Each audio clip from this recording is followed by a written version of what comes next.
Vamos a concluir este tema sexto con la lección novena, que es la tercera parte de la metafísica.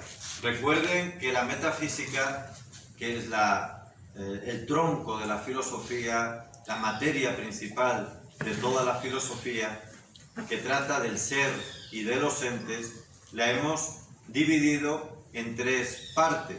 La primera era introducción o conceptos básicos de la metafísica: el ser, los entes, sustancia, accidentes, materia, forma, etcétera, etcétera, potencia, acto, elementos esenciales, los principios metafísicos más importantes, no contradicción, el principio trascendental del ser, etcétera.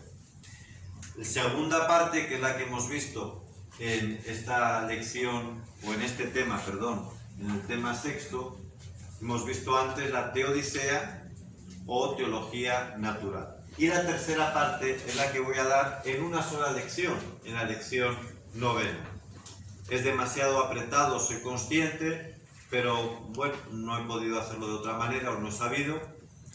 Y les ruego, por lo tanto, insisto una vez más, que tengan muy en cuenta los apuntes que están subidos en el blog o los solicitan para que se les haga llegar, porque sin los apuntes no van a entender pues gran parte de todas estas lecciones virtuales. Lean, por favor, porque la lectura es lo que nos hace críticos, comprensivos, no solamente el escuchar, que es un medio muy pasivo. ¿De qué trata la filosofía de la religión?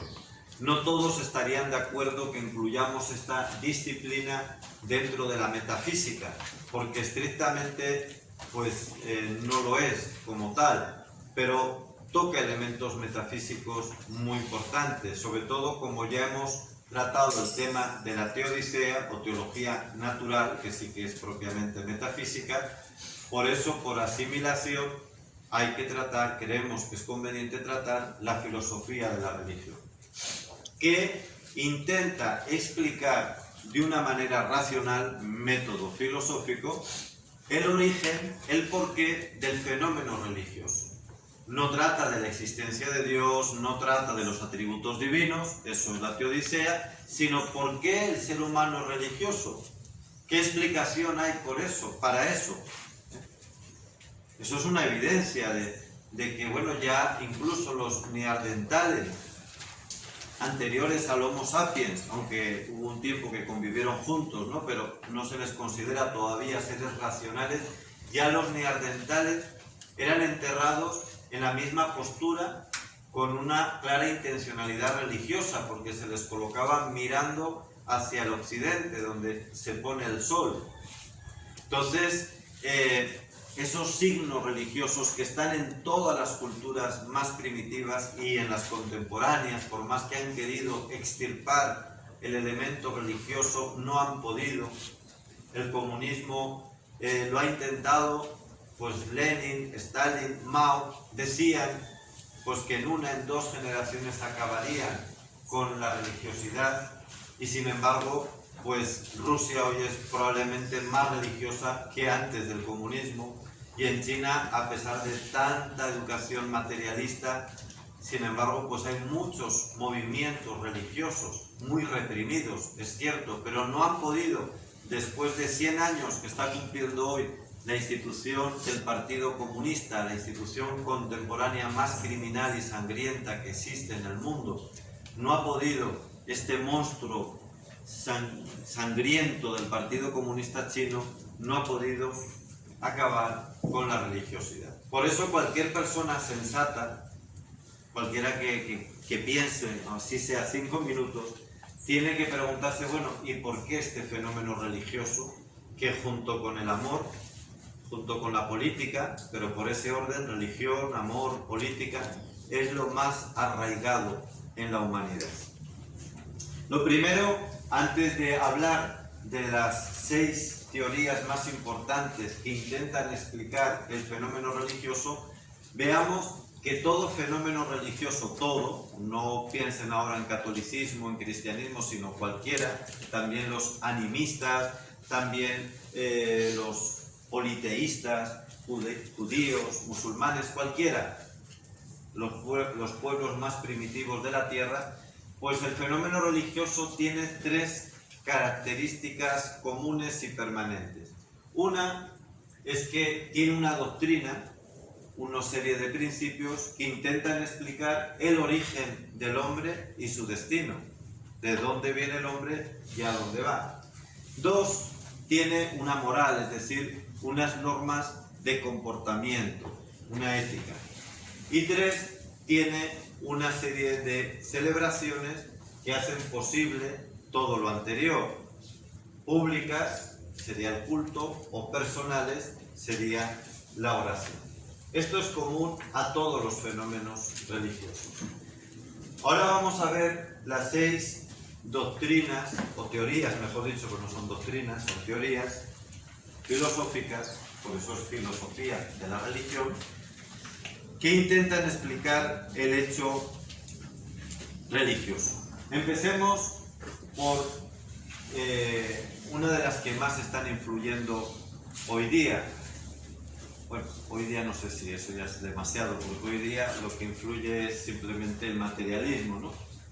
Pero la otra cara del materialismo, que forman una unidad, es la misma moneda, es la misma forma equivocada de razonar, pasa que da monstruos distintos, sea el idealismo, sea el materialismo, pues es el pensamiento de Hegel, que es heredero también del subjetivismo moral de Kant, que es heredero del dualismo cartesiano, y así, pero no voy a seguir. Hegel viene a identificar la religión con el espíritu humano. Es decir, Hegel dice, la religión como tal, la religión positiva, no tiene sentido. Esto es heredero de los ilustrados, de los masones, que rechazan toda religión positiva. La positiva es la que viene revelada. El positivo es algo objetivo que se te da. O sea, yo recibo una Biblia, una tradición, eso es positivo. Y eso es rechazado por los ilustrados. Hegel, en esa misma corriente, dice eso no tiene sentido, pero sí somos religiosos. ¿Y en qué consiste esa religión? Bueno, pues que tenemos un espíritu que gracias a la evolución de las generaciones, del mundo, pues va conociendo cada vez más la verdad. Y ese espíritu, eso es en definitiva Dios. Por lo tanto, es una especie de panteísmo idealista, porque Dios no es un ser independiente, sino que es la evolución del propio espíritu. Claro, también llega a conclusiones terribles, ¿no? Esa evolución del espíritu humano no solo es la religión y la propia filosofía, sino que también esa evolución del espíritu humano, que es lo verdaderamente importante, por eso se llama idealismo, también se concreta en el Estado moderno. Por eso Hegel es uno de los principales ideólogos donde se justifica el totalitarismo del Estado moderno, porque el Estado es la máxima evolución del espíritu en cuanto a la política. Por lo tanto, debe dirigir y controlar todo. Hegel tiene varios discípulos, no digo que directos, pero sí que se inspiran en él. Y aunque cambien la versión, mantienen la misma ideología equivocada, la misma filosofía. Principalmente Marx, que dice que no es el espíritu, porque Marx era materialista, pero les digo, es la misma equivocación. Entonces Marx dice, no, lo que evoluciona en realidad no es el espíritu, que eso no existe. Lo que evoluciona es la emancipación humana, la emancipación de los proletarios. Eso es lo que va evolucionando frente a los opresores. Y esa es la verdadera religión, eso es lo que es la verdadera filosofía y la verdadera política. Igual que Hegel llegaba al totalitarismo del Estado, Marx llega a la dictadura de la clase proletaria, porque si eso es la verdadera religión, la verdadera filosofía, la concreción política es una dictadura comunista. Y eso es lo que nos ha dado, pues en el siglo XX, pues que los que hablaban de emancipación humana nos llevaron a las peores dictaduras, ideologías y barbaridades que ha conocido la humanidad, y que ahora seguimos igual o peor, porque ya no se habla de comunismo, o de nazismo, pero se practica la misma ideología, ahora disfrazada de este capitalismo humanitario, el capitalismo de la vigilancia, el humanismo moralista de las distintas identidades, que si no estás metido en alguna de ellas, de estas identidades, pues quedas cancelado, como ellos mismos dicen. Otra de las filosofías que explican el hecho religioso es la teoría de la evolución. Aquí tienen los representantes, no los voy a ir citando porque, repito, voy a ir deprisa, pero lo que dice esta teoría filosófica de la evolución es que la religión es fruto de la propia evolución humana y que, bueno, el ser humano al principio estaba muy frágil, muy dependiente, por eso creía en Dios, pero en la medida que vamos evolucionando ya no le necesitamos. Y por eso al principio, además, la forma religiosa, el hecho religioso era muy primitivo. El animismo, creer que las fuerzas de la naturaleza, luego ya el politeísmo, luego el monoteísmo, que sería ya la forma religiosa más auténtica. Sin embargo, esta teoría de la evolución quedó contradecida o contradicha, no contradecida, sino contradicha por el monoteísmo primitivo, que es una teoría filosófica defendida por Andrew Lang, que murió en 1912, que demuestra que hay culturas muy primitivas que fueron monoteístas, incluso antes del politeísmo. Por lo tanto, como les digo, contradijo la postura de que la religión va evolucionando al lado de la propia evolución de la especie humana, como si fuese un elemento cultural, y que igual que evolucionó el tallado de la piedra, pues fue evolucionando la religión, porque sería en conclusión una invención humana. Pero esta teoría del monoteísmo primitivo pues contradijo la teoría de la evolución de la religión. Otra postura es la del origen psicológico, según la cual pues la religión no sería más que un sentimiento religioso que también el hombre pues se fue creando por puras necesidades personales y sociales, por su propia vulnerabilidad, pero en la medida que el ser humano va madurando, pues no necesita ese sentimiento religioso. Y así llegamos al origen metafísico, por supuesto mucho más serio, mucho más interesante que las anteriores, que no dejan de ser deudoras, tanto la de la evolución como la psicológica, sobre todo, no dejan de ser deudoras de este racionalismo que se impone con la Ilustración, que solo valora los fenómenos externos y no valora la metafísica ni la reflexión.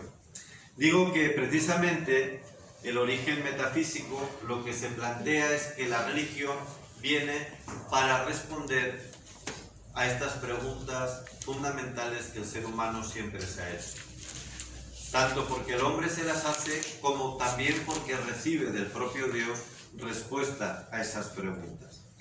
Dentro de la filosofía que explica el origen metafísico de la religión, resaltamos aquí a Bergson, que murió en 1941 y que plantea la religión en los mismos términos que el hombre. Dice que la religión, por ser coextensiva con nuestra especie, debe participar de su estructura.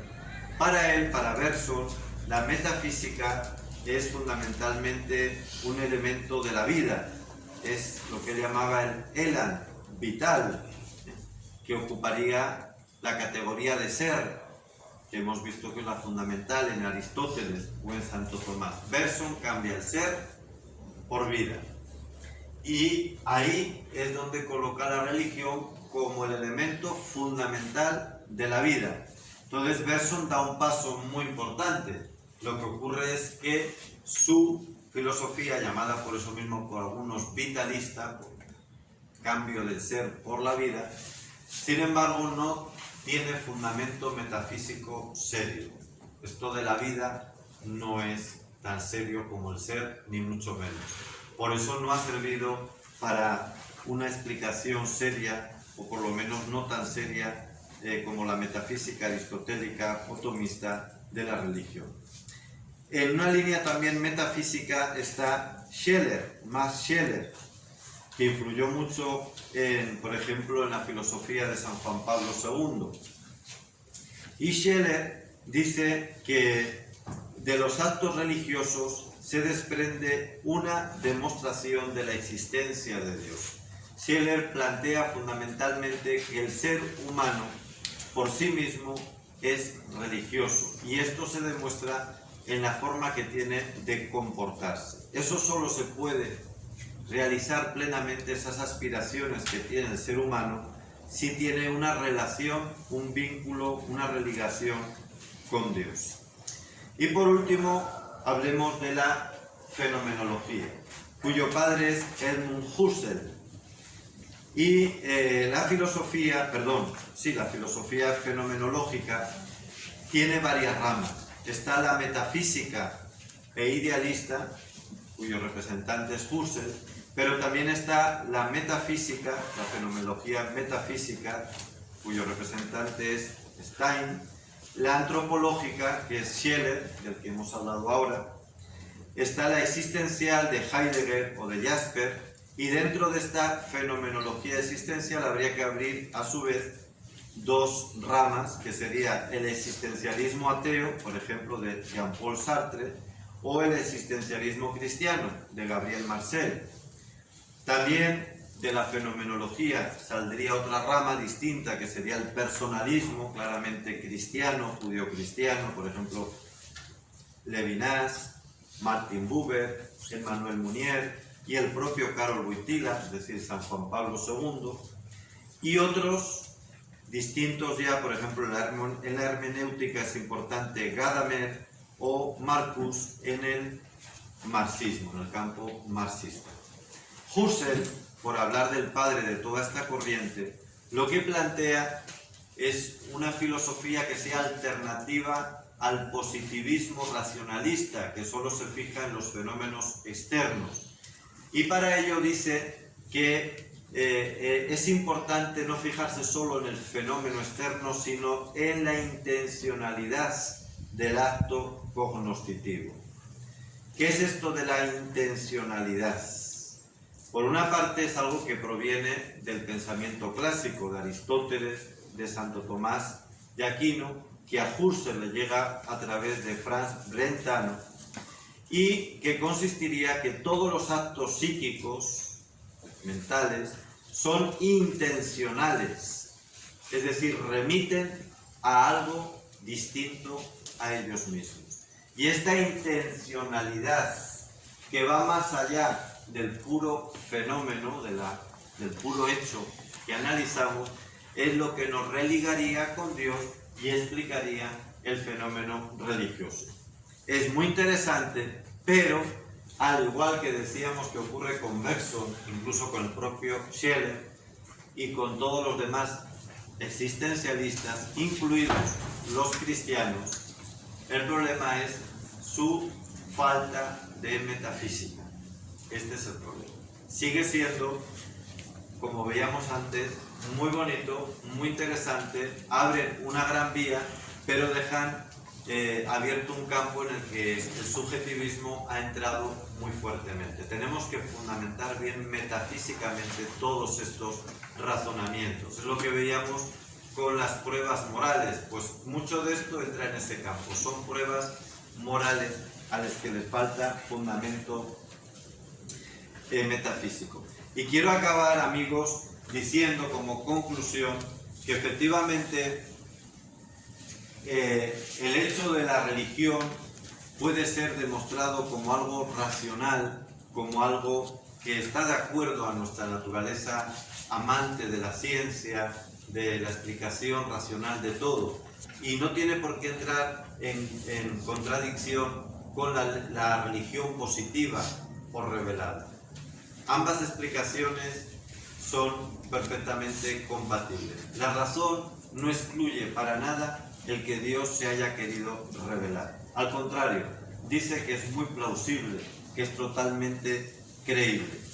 Y Con esto, bueno, pues concluimos esta brevísima introducción a la fenomenología, perdón, a la filosofía de la religión, una vez más, pues invitándoles al estudio de los apuntes. Muchas gracias. Dios les bendiga.